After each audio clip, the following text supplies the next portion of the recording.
Mayaman ang Japan. Pero bakit may homeless pa rin? Ang Japan ay isa sa pinakamayamang bansa sa mundo. Pero kung maglalakad ka sa Tokyo or Osaka, may makikita kang mga tao na natutulog sa mga bangketa. Bakit nga ba?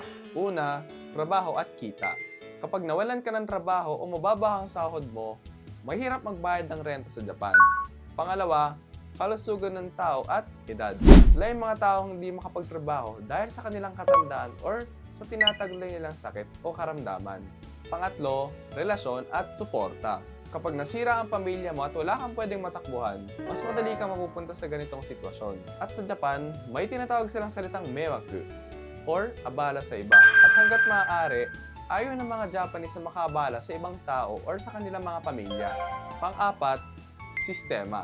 May tulong ang gobyerno tulad ng Sekatsugo or kung sa English, Public Assistance. Pero hindi ito madaling kunin dahil may hiya, may takot, at minsan may maling pag-aakala.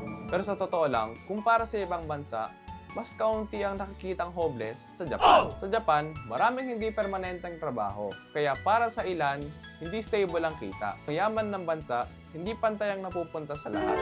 Kung may kaibigan kang hindi alam to, share mo tong video na to.